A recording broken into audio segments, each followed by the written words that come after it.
Hi friends, welcome to channel history decodes Telugu. ఓ మిత్రమా, నిన్ను నమ్మిన వాళ్ళకి ఏదైనా చెప్పే ముందు ఒకసారి ఆలోచించు.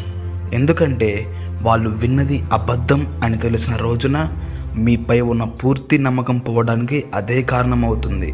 ఎందుకంటే నిన్ను నమ్మిన వాళ్ళు ఎప్పుడూ కూడా నువ్వు చెప్పే మాటలను నమ్మి నువ్వు ఏమి చెప్తే దానిని నిజం అని అనుకుంటారు. కాబట్టి ఒక్కసారి నీ స్నేహితులకు కానీ, నీ తల్లిదండ్రులకు కానీ, నీ భార్యకు కానీ, నీ భర్తకు కానీ, నీ అన్నా చెల్లెలకు కానీ ఎవరైనా సరే నీ మీద వాళ్ళకున్న నమ్మకం బట్టి మీరు చెప్పే ప్రతి విషయాన్ని వాళ్ళు నిజం అని నమ్ముతారు.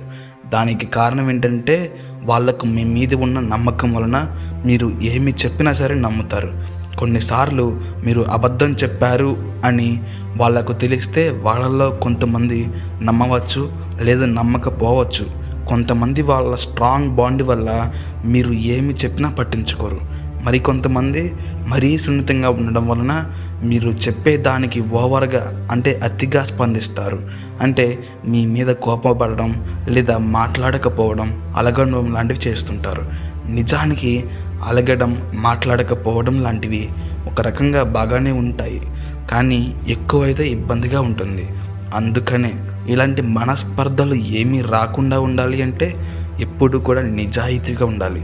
ప్రాణం మీదకి వచ్చే పరిస్థితి వచ్చినా సరే నిజాయితీగా ఉండడానికి ప్రయత్నించాలి.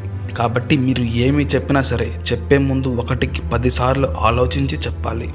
అప్పుడే ఎటువంటి ఇబ్బందులు లేకుండా మనతో ఉన్న వాళ్లకు మనకు మధ్య ఒక దృఢమైన బంధం ఏర్పడుతుంది. కాబట్టి నిన్ను నమ్మిన వాళ్ళని ఎప్పుడు కూడా మోసం చేయకు. ఇది మనసుకి గుర్తుపెట్టుకో. సమయాన్ని నీ వశం చేసుకో. ప్రతి అవకాశాన్ని వాడుకో. దిగులు పడకు, ఆలోచించకు, ప్రశాంతంగా నిద్రపో. నీ జీవితంలో ఈ 5 పాటించు. నిన్ను నువ్వు కాపాడుకో మిత్రమా.